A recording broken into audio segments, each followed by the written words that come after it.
Hello प्यारे बच्चों। कैसे हैं आप सभी। आशा करते हैं स्वस्थ होंगे और मस्त होंगे। तो आज की इस वीडियो में हम हिंदी कक्षा 9th का जो पदावली है उसे व्याख्या के साथ बताएंगे। आप इस वीडियो को शुरू से लेकर के अंत तक देखें, समझें और व्याख्या खुद से बनाने की प्रयास करें, ताकि आपका जो बनाने का व्याख्या बनाने का तरीका है वो अच्छा होते जाए और आपका प्रैक्टिस भी होते जाए। ठीक है, तो चलिए हम वीडियो को स्टार्ट करते हैं। और सबसे पहले ये आपको ज़रूरी बात बता देते हैं कि ये जो पदावली है उसके कवित्री हैं मीराबाई जी। कौन है? मीराबाई।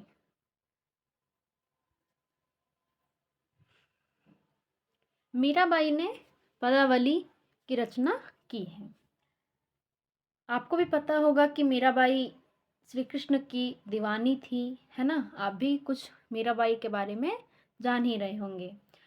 ठीक है, तो आपको जो शब्द का जो अर्थ है, अगर आपको कठिन लगे तो आप उसका अर्थ साथ ही साथ लिखते चलिएगा। ठीक है, जैसे अब हम स्टार्ट करते हैं। बसो मेरे नैनन में नंदलाल, मोर मुकुट मकराकृत कुंडल अरुण तिलक दिए भाल। जैसे अब यहाँ पे है मकराकृत, कुंडल, अरुण, भाल। तो ये जो तीनों हैं वो तीनों में मुकुट, मुकुट तो आप समझते ही होंगे। मकराकृत मतलब होता है मछली के आकार की जो कुंडल, कुंडल यानी कि कानों में पहना जाने वाला जो वस्तु होता है उसे कहा जाता है। अरुण मतलब होता है लाल। क्या होता है? लाल होता है। तिलक दिए भार, भार मतलब होता है माथा। यानी कि इस दोनों लाइन का अर्थ होगा कि मीराबाई जी कहती हैं कि हे नंद के लाल, यानी कि श्री कृष्ण, आप मेरे नैनन में यानी कि आँखों में बस जाइए। मोर का मुकुट लिए हुए और मछली के आकार की जो कुंडल हैं, लाल तिलक लिए हुए अपने माथे पे हमारे नैनों में क्या हो जाइए? बस जाइए। मोहनी मूरत सावरी सूरत नैना बने विशाल। आपकी जो मोहनी मूरत है, सावरी सूरत है और नैना बने विशाल, और आपकी जो बड़े बड़े नेत्र हैं। ठीक है। अधर सुधारस, अधर सुधा रस मुरली राजत और बैजंती माल। आपकी जो होठ हैं वो क्या हैं? अमृत से सने हुए हैं। सुधा का मतलब होता है अमृत। तो जो आपके होठ हैं वो अमृत से सने हुए हैं और उस पे मुरली राजत, राजत का मतलब होता है सुशोभित होना, यानी कि बहुत ही अच्छा लगना। और आपके हृदय, उर मतलब क्या होता है? हृदय होता है। बैजंती माल, और बैजंती का जो माला पहने हुए हैं। क्षुद्र घंटिका, क्षुद्र घंटिका कटितट शोभित नुपुर सबद रसाल। आपकी क्षुद्र घंटिका यानी कि छोटे छोटे जो घंटिका आपके कमर पे बंधी हुए, कट का मतलब होता है कमर। नुपुर सबद रसाल, और आपके पैरों की जो ध्वनि है वो बहुत ही सबद रसाल यानी कि रसों से युक्त है। मीरा प्रभु संतन सुखदाई भगत वत्सल गोपाल। मीरा जी कहती हैं कि ये जो प्रभु हैं संतों को सुख देने वाले हैं और भक्तों को बछड़े के समान प्रेम करने वाले हैं। ठीक है, तो चलिए दूसरे पद को समझिए। दूसरे पद में मीराबाई जी अपनी माता के पास आती हैं और बताती है कि माता मैंने पायो जी, मैं तो राम रतन धन पायो, वस्तु अमोलक दी मेरे सतगुर कृपा कर अपनायो। यानी कि मीराबाई जी अपनी माता के पास आके कहती है कि हे माता, मैंने राम रत्न रूपी जो धन है वो मैंने पा लिया है। वस्तु अमोलक दी मेरे सतगुर, यानी कि ये जो वस्तु हमारे पास है वो बहुत ही अमोलक है, यानी कि बहुत ही अमूल्य है, जिसकी कोई कीमत नहीं है। कृपा कर अपनायो, और हमें कृपा करके अपनाया है। वस्तु अमोलक दी मेरे सतगुर कृपा कर अपनायो। जो वस्तु अमूलक है वो मेरे सच्चे गुरु ने दिया है और कृपा करके हमें अपनाया है। ठीक है। जन्म जन्म की पूंजी पाई जग में सभी खोयाओ।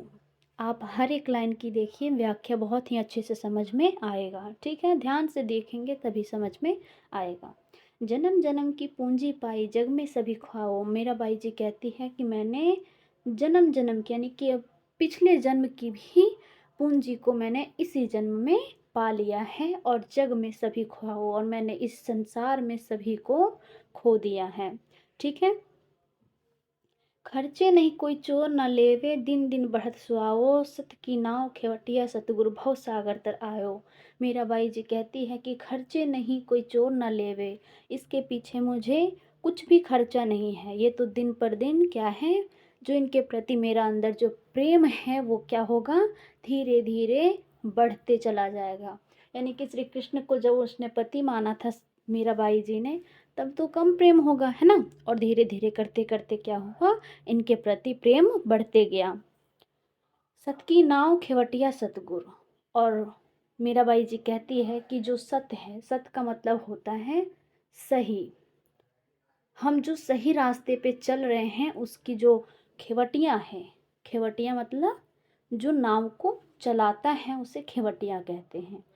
तो वही कहती है मीराबाई जी, जो इस संसार में मैं जो सही काम कर रही हूँ, सही रास्ते पे चल रही हैं, उस नाव की जो खेवटियाँ हैं वो कौन है, सच्चे गुरु हैं।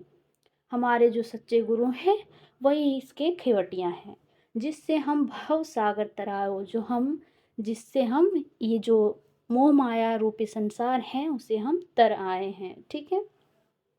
मीरा के प्रभु गिरधर नागर हरख हर जस गायो। मीराबाई जी कहती हैं कि मैं जो है श्री कृष्ण हमारे प्रभु हैं, गिरधर नागर हैं, और इनके हम हरख हरख यानी कि प्रसन्न होकर के इनके जस को यश को गाते हैं।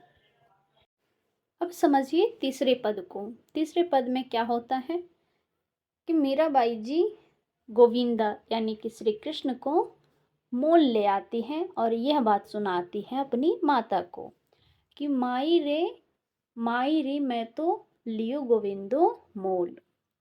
ए माता, ये जो गोविंदा है, श्री कृष्ण है, इन्हें हमने मोल लिया है। लेकिन ये संसार क्या कहता है, कोई कहे छाने कोई कहे चुपके। छाने का मतलब होता है छीन करके, छीन कर। कोई क्या कहता है कि इसे हमने छीन कर लाया है, और कोई कहते हैं चुपके से यानी कि चोरी करके लाया है। लेकिन मैंने तो लियो रिवजंता ढोल, लेकिन मैंने सबको जना करके लिया है, चोरी नहीं की है। कोई कहे मूंगो कोई कहे सूंगो, लियोरी तराजू तोल। कोई कहता है महंगा पड़ गया और कोई कहता है सस्ता पड़ गया। मूंगो का मतलब होता है महंगा और सूंगो का मतलब सस्ता। लेकिन मैंने तो तराजू तोल कर यानी कि ना महंगा लिया है ना सस्ता, हमने तो बराबर लिया है। ठीक। कोई कहे कारो कोई कहे गोरो, लियो री अमोलक मोल। कोई कहता है काला है कोई कहता है गोरा है, लेकिन मैंने तो अमोलक यानी कि अमूल्य वस्तु को मोल लिया है, न काला है न गोरा है। याही को सब जानत है, लियो रे आँखें खोल। मीरा को प्रभु दर्शन दीनो पूरब जन्म को कोल। कहती है मीराबाई जी कि याही को सब जानत है, लियो रे आँखें खोल। सब लोग क्या कहते हैं कि हमने बिना इन्हें जाने लिया है। यहाँ पे जानत का मतलब होता है कि बिना हम श्री कृष्ण को देखे जाने सुने ही लिए हैं। लेकिन मीराबाई जी क्या कहती है कि हमने अपनी आंखें खोल कर यानी कि जानबूझ करके समझ करके सब कुछ जानबूझ करके किया है, लिया है। ठीक है, सोच समझ करके लिया है। मीरा को प्रभु दर्शन दीनो पूर्व जन्म को कोल। और मीराबाई जी कहती हैं कि जिस दिन प्रभु जो हैं वो हमें दर्शन देंगे, उस दिन हमारे जो पूर्व जन्म का जो कोल है यानी कि जो आराधना कह सकते हैं, जो हमारे अंदर की जो इनके प्रति श्री कृष्ण के प्रति जो भावना थी वो इस जन्म में पूर्ण हो गया है। ठीक है। अब चौथे में समझिए कि क्या होता है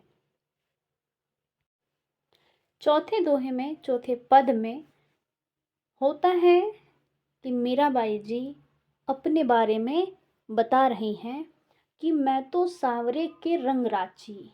राची का मतलब होता है रंग जाना, रच जाना, यानी कि पूरी तरह से उसी में डूब जाना। मीराबाई जी क्या कहती हैं कि मैं तो सावरे के रंग राची, यानी कि श्री कृष्ण के रंग में पूरी तरह से रंग चुकी हूँ। साज श्रृंगार बांध पग घुंघरू, लोक लाज तज नाची।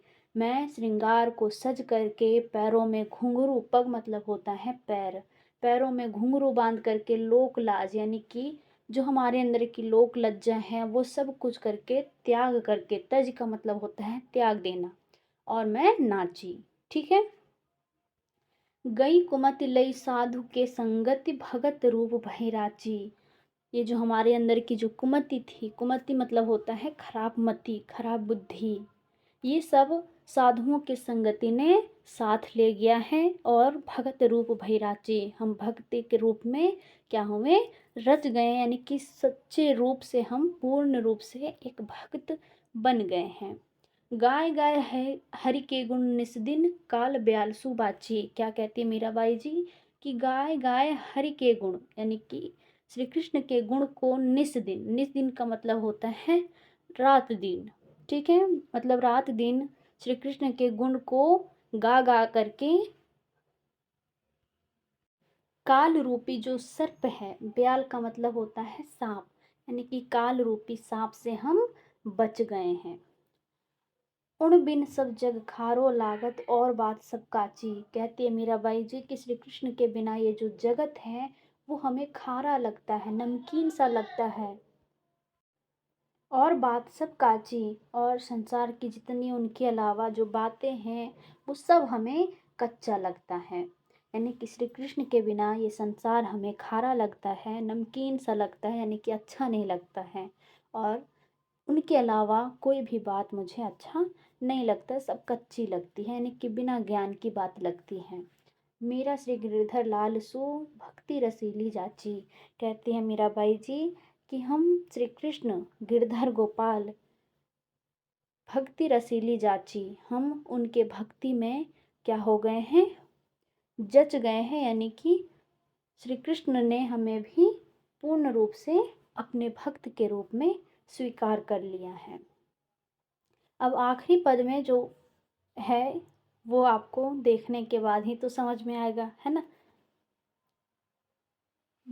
मेरे तो गिरधर गोपाल दूसरो ना कोई। मीराबाई जी क्या कहती हैं कि मेरे तो गिरधर गोपाल दूसरो ना कोई, इस संसार में मेरा सिर्फ गिरधर गोपाल ही है, दूसरा कोई नहीं है। जाके सिर मोर मुकुट मेरो पति सोय। कहती है कि जिसके सिर पर, जाके मतलब जिसके सिर पर मोर का मुकुट है वही मेरा पति है। तात मात भ्रात बंधु अपनो न कोई। कहती है कि ना मेरा कोई पिता है, ना माता है, ना भ्रात है, यानी कि भाई है, ना कोई सखा है। अपनो न कोई, मेरा अपना इस दुनिया में कोई नहीं है श्री कृष्ण के बिना। छाड़ दई कुल की कहानी कहाँ करियो कोई। हमने तो अपने कुल की कान, यानी कि कुल मर्यादा के बारे में सोचना छोड़ दिया है। कोई मेरा क्या ही बिगाड़ेगा, कहाँ करी है कोई, कोई मेरा क्या ही कर लेगा। मैंने तो अपनी कुल की जो कान है, यानी कि उनके बारे में सुनना, उनके बारे में सोचना, ऐसा सब कुछ छोड़ दिया है, तो मेरा और कोई क्या ही करेगा। आगे कहती है कि संतन ठिंग बैठ बैठ लोक लाज खोई। मैंने तो संतों के साथ बैठ करके क्या खोया है, लाज लोक को खो दिया है। ठीक है। असुवन जल सींच सींच, असुवन जल सींच सींच प्रेम बेल बोई, अब तो बेल फैल गई आनंद फल होई। कहती है मीराबाई जी कि हमने तो आंसुओं से प्रेम रूपी बेल को क्या किया है, बोया है। बेल ऐसा पौधा है जो लत की तरह होती है, वो बढ़ते ही चला जाता है। तो वही कहती है, मैंने तो श्री कृष्ण के प्रति प्रेम रूपी बेल को अपने आँखों के आंसू से सींच करके बोया है, यानी कि बहुत ही प्रेम किया है। अब तो बेल फैल गई आनंद फल होई। कहती है कि अभी जो बेल का पौधा है वो अब फैल गया है, यानी कि हमारा जो प्रेम है वो सचमुच में पूर्ण हो गया, संपूर्ण हो गया है, ये बहुत ज़्यादा बढ़ गया है। अब इससे क्या होगा, आनंद का फल सिर्फ मिलेगा। भक्ति देखी राजी हुई जगत देखी रोई। मैं तो इस संसार के जो जितने भक्त लोग हैं उन सबको देख करके राजी होती, यानी कि प्रसन्न होती हूँ, और जगत को देख करके रोना आता है, यानी कि रोती हूँ। दासी मीरा लाल गिरधर तारो अब मोई। कहती है गिरधर गोपाल, ये मीरा जो है वो आपकी दासी है, अब इसे तारो। अब इसे क्या करो, इस संसार रूपी मोह माया रूपी संसार से इन्हें तारो। ठीक है। मीराबाई का जो ये है पदावली वो मीरा सुधा सिंधु से है। मीरा सीधा सुधा सिंधु से है। ठीक है। तो आपको समझ में आया होगा, इतना हमें भरोसा आपके ऊपर है। ठीक है।